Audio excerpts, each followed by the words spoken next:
Halo, assalamualaikum warahmatullahi wabarakatuh. Alhamdulillah kali ini aku bisa bikin video lagi dan aku mau sharing tentang pengalaman aku nyelesain tesis dengan cepat gitu. Jadi waktu S1 aku skripsi itu agak lumayan lama dan molor sampai semester 9. Akhirnya aku harus bayar UKT lagi. Dan aku belajar dari kesalahan-kesalahan aku di S2 ini. Dan aku melakukan beberapa hal berikut ini. Jadi tonton sampai habis ya. Yang pertama, kita harus berikhtiar itu dari sejak awal kuliah, teman-teman. Jadi jangan sampai nanti pada saat pengerjaan skripsi atau tesisnya doang nih kita mati-matian kayak gitu. Nah, pada awal kuliah aku mengamalkan doanya terserah kita, maksudnya pakai bahasa kita, tapi doanya ya Allah semoga aku dapat dosen pembimbing yang baik, yang mempermudah aku untuk penelitian atau tesis, dan yang membantu aku, membimbing aku agar aku selesai tepat waktu dan tesisnya agar bisa berkualitas dan memuaskan, seperti itu. Nah, itu diamalkan setiap habis sholat fardu ya, atau mungkin teman-teman yang berbeda agama mungkin bisa menyesuaikan ya. Tapi aku waktu kemarin itu dari awal kuliah mengamalkan itu, dan alhamdulillah banget aku beneran dong dapet dosen yang bener-bener bantuin aku, bimbing aku. Bahkan dia tuh, kalau beliau itu meskipun udah profesor, tapi kalau misalnya aku mau bimbingan meskipun 2 atau 3 kali dalam seminggu, asalkan beliau itu lagi free, beliau tuh tetap bales dan tetap bersedia untuk bimbingan. Dan beliau tuh selalu ngasih semangat di setiap sesi bimbingan. Alhamdulillahnya tuh, dan itu tuh sangat berarti banget gitu buat saya, karena kan waktu pengerjaan itu kita dalam pressure ya. Nah, beliau tuh ngasih motivasi, ayo mbak semangat ya gitu, semangat ya, minggu depan bimbingan lagi, kayak gitu. Jadi ke kitanya juga jadi bikin tambah semangat gitu untuk bisa selesai tepat waktu.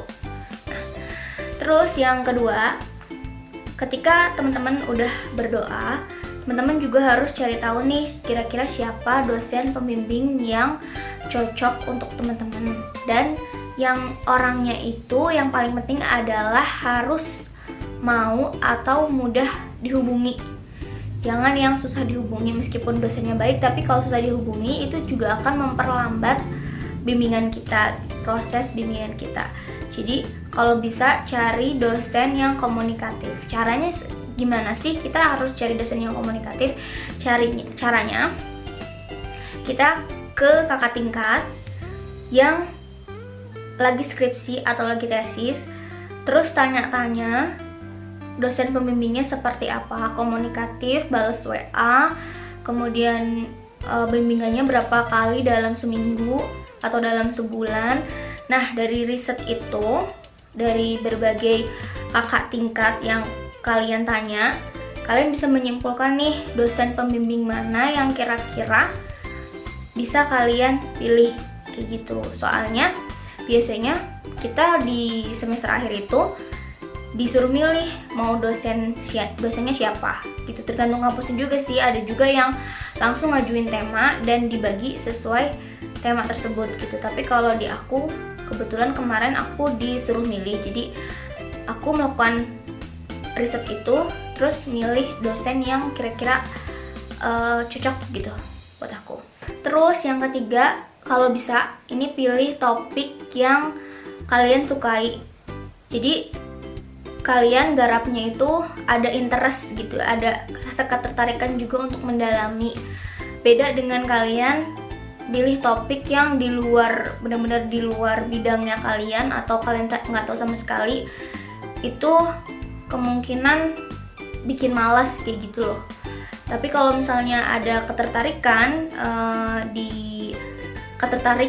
kita juga secara pribadi pasti pengen untuk lebih memperdalam atau lebih tahu gitu tentang topik tersebut, sehingga kita banyak bertanya, banyak cari referensi dan sebagainya. Terus yang keempat, setelah kalian udah mulai jalan skripsinya, ini adalah amalan yang aku lakukan juga, yaitu aku lihat videonya Kak Wirda Mansur, terus aku mengamalkan baca Al-Waqiah setiap hari selama 40 hari. Tapi alhamdulillahnya itu berlanjut gitu loh, meskipun udah selesai tesis tapi masih aku amalkan.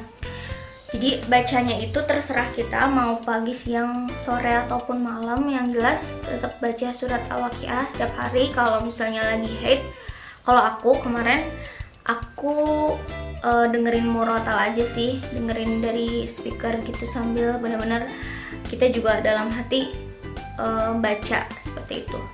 Dan itu tuh bikin menurut aku ajaib banget ya, karena waktu itu aku tesisnya itu pas lagi COVID, dan tahu sendiri kan kalau sekolah itu pada libur semua.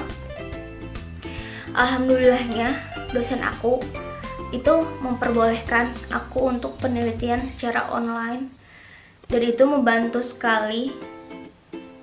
Pokoknya dengan aku baca surat Al-Waqiah itu kayak semua kemudahan itu aku dapetin gitu. Dan yang paling bikin aku kayak amazed banget itu pas waktu ada penerbitan jurnal. Jadi di aku itu ada syarat penerbitan jurnal, dan aku amalkan itu setiap hari. Jadi jurnal aku itu yang harusnya terbitnya itu sebulan, itu tuh kurang lebih 3 atau 4 hari itu udah terbit gitu, dan aku bisa langsung daftar sidang, terus aku bisa langsung ujian.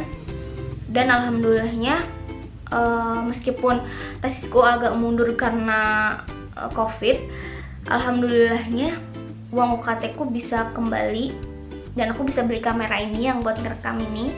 Oke, ini yang ke berapa? 5 ya. Jadi selain membaca Al-Waqiah itu ketika pengerjaan tesis atau skripsi, itu kita melakukan kebiasaan ini sih yang paling ngaruh di proses penyelesaian skripsi atau tesis.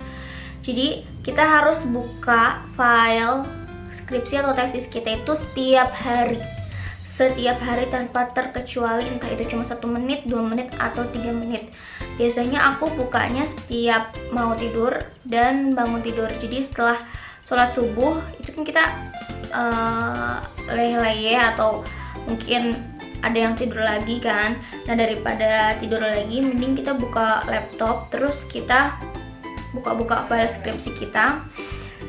Dan jangan khawatir, aku juga nggak setiap hari ngerjain kok, kadang juga males, kadang cuma buka doang, cuma baca, cuma benerin tipe-tipenya sedikit demi sedikit. Tapi alhamdulillahnya itu yang paling bikin tesisnya tuh cepet selesai gitu loh, skripsinya tuh cepet selesai, karena nggak kerasa aja gitu, tiba-tiba udah bab 3, bab 4, bab 5 udah selesai seperti itu. Jadi daripada numpuk di akhir nih, daripada kalian cuma ngerjain cuma seminggu sekali atau seminggu 2 kali, cara ini adalah menurutku yang paling efektif, karena sedikit demi sedikit kita bisa memperbaikinya, bisa nambahin, dan itu tuh nggak kerasa. Kita main, kita tetap bisa nongkrong, kita tetap bisa jalan-jalan, tapi skripsinya juga tetap jalan gitu, dan nggak terlalu bikin kita stres.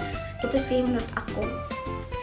Terus yang terakhir adalah biasakan seminggu sekali itu cari referensi yang baru, entah itu ke perpus, tanya temen, atau ke kampus, wifi-an, dan sebagainya. Tiap minggu tuh harus ada progres sampai mana atau apa pengetahuan kalian, pengetahuan baru apa yang kalian bisa explore lagi di tesis atau skripsi kalian. Yang terakhir ya udah sih, berdoa aja. Dan aku doain semoga teman-teman yang sekarang lagi skripsi ataupun tesis ataupun disertasi ataupun nyelesain tugas akhir apapun semoga lancar dan semoga cepat selesai, semoga berkah, bermanfaat.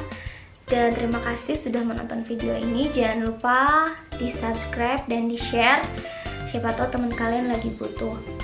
Terus optimis, terus berjalan meskipun sedikit-sedikit, jangan menyerah karena setiap arahan dari dosen pembimbing atau ada masalah itu pasti ada penyelesaiannya asal kalian mau terus jalan. Jangan sampai berhenti.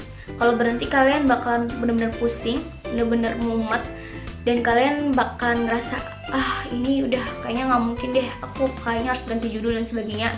Itu normal banget teman-teman. Jadi biasain aja berjalan gitu, tetap aja bimbingan meskipun kalian belum bisa memecahkan masalah yang kemarin, tetap aja nanti juga pasti ketemu celahnya gitu loh, pasti ketemu gimana nih cara ngakalinnya, gimana cara mengatasinya. Oke. Terima kasih. Assalamualaikum warahmatullahi wabarakatuh.